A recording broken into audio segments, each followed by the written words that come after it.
edan tenan. Ning ngarepe dewa kok salto. Nandake nek aku ban kuning karate.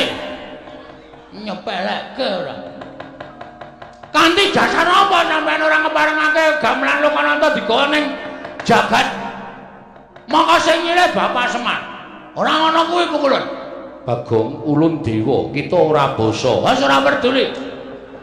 Tak basanono nek mung argahe mangkele Bagong ora wedi aku.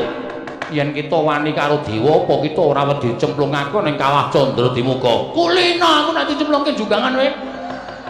Kawah Candra Dimuka kok. Candra Dimuka napa? Neraka. Wes. Tenane to, tenan. Kuwi papan dienggo godhog wong-wong sing salah-salah kuwi diobong ning kono. Ora wedi aku. Lho. Gong ora edan, ora wedi. Aku kulina cedak geni gedhe. Wong aku kulina ngobong boto. Ora wedi. Panas ya ora pemban karo aku. Yen ngono kita wani karo dewa, sing tak wedeni apa mau Bathara Guru? Memper kowe ora ndek murid wong watek-watek akemu kaya ngono. Arep nganggo jeneng Bathara Guru nek ora tumindak sing apik mung disuwuni ngambil iki kelange apa ta? Kelange ana apa ta? Ora kira, mengko gamelan Lokananta tak kondurke ning kayangan wutuh sak kecere. Ora bakal ana sing cicir. Tabuhe ya wutuh, ora bakal tak ganti. Nggo ngopo aku? Aku ya duwe gamelan Lokodrim.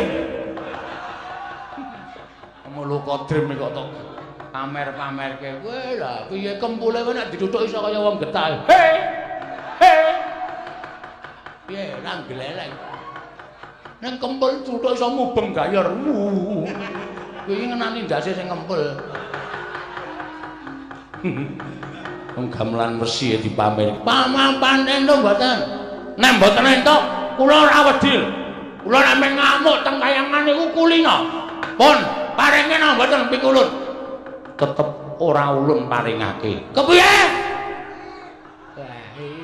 Di, aku aturi angkat lho, Di. Bagong sampun ngantos ngaten menika mbok sampun ngantos bener menika damel kayangan menika geger. Nek kayangan geger men diamuk Bagong rak saru. Dipun presani dening para titah wonten ing jagat. Kepiye?